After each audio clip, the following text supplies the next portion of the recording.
لو قلبك ضعيف اقفل الفيديو دلوقتي. أنا ماكس، مش أي حد، واللي هسمعكم النهاردة مش قصة من خيال، دي حصلت فعلا. الأسماء أنا غيرتها، لكن اللي هتحس بيه مش هتقدر تنساه. القصة دي عن صديق باعنا كلنا عشان فلوس. يلا بينا نبدأ. أنا أحمد من القاهرة، طالب في كلية برمجة. بطبيعتي كنت انطوائي، لكن السنة الأولى عرفت 3 أشخاص غيروا حياتي: عبد الله، رامز، وسالم. كنا كل يوم مع بعض، نذاكر، نخرج، نلعب كورة. الغريب حصل وقت الامتحانات. رامز محضرش آخر امتحان، قعدنا نتصل بيه أيام طويلة ولا رد. سالم نفسه قال إنه مش عارف عنه حاجة. عدت شهور وفجأة سالم اختفى هو كمان، من غير سبب ولا مكالمات ولا أي تواصل. بعد نصف سنة تقريبا لقيناه راجع الجامعة، بس مش سالم اللي نعرفه. لبسه أغلى، عربيته فخمة، فلوس باينة على إيده. عبد الله سأله: إيه يا عم الفلوس دي كلها؟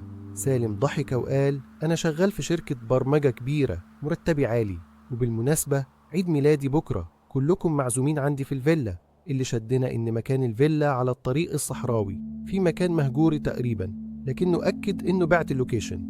تاني يوم روحت، ركبت أوبر، والسواق نفسه استغرب وقال: أنت متأكد إن في فيلا هنا؟ المكان مهجور. وصلت فيلا كبيرة بس حوالين منها صحراء، لا جيران لا صوت عربيات. خبطت. فتح سالم بابتسامة غريبة. قلت له: هو مفيش حد جاي؟ قال: لا، انت اللي جيت بدري. دخلت الفيلا، من جوه حاجة تانية، ديكورات غالية، أجهزة إلكترونية، كأنها مش ملك شاب في العشرينات.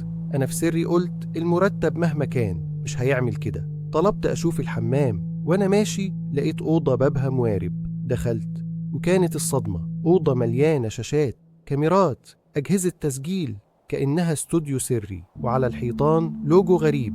قبل ما أفكر لقيت سالم ورايا بيقول: إيه اللي دخلك هنا؟ حاول يضحكها وقال: دي حاجة للشغل، بس صوته ما كانش مطمن. رجعت معاه الريسبشن، قال: تعال نلعب بلاي ستيشن. جاب لي مشروب غريب وقال: ده مشروب طاقة لسه جاي من بره، جربه. وأنا بلعب عيني بدأت تقفل، الدنيا اتشقلبت. آخر مشهد شفته سالم واقف بيضحك. صحيت لقيت نفسي مربوط على سرير عمليات، إيدي مش قادرة تتحرك وبقي مقفول بلزق. قدامي شخص لابس ماسك بيتكلم مع حد على الكمبيوتر. الحوار كان واضح، أنا خلصت واحد والتاني معايا، المرة دي عايز 10 ملايين دولار للفيديوهين. وقتها استوعبت، رامز مش مفقود، رامز اتقتل، وصاحبي سالم هو اللي عمل كده. سالم قرب مني وقال: مش كنت بتسألني على رامز؟ هتشوفه دلوقتي. أنا مش سالم، أنا ماكس. اسمه اتكرر كذا مرة. ماكس اسم مرعب في عالم الدارك ويب، قاتل متسلسل بيصور فيديوهات تعذيب وبيعها بأرقام خيالية. بدأ يحضر أدوات غريبة، سكاكين، كاميرات متصلة بالكمبيوتر. قال لي: انت واللي قبلك مجرد بداية. عبد الله خلاص جه دورك. سمعت الكلمة واتجمدت. عبد الله اتقتل. بدأت أتحرك وأقاوم بكل قوتي. بالعافية قدرت أفك الرباط، مسكت قطعة حديد من الأرض وخبطت بيها سالم على دماغه. ربطته مكان ما كان ربطني. كان بيصرخ: سيبني يا أحمد، ارحمني. الغريب إن الشخص اللي على الكمبيوتر لسه بيتكلم. قال لي: كمل التصوير، لو ذبحته قدامي هديك 20 مليون دولار. الرقم خلاني أترعش، 20 مليون مقابل إني أخلص على سالم.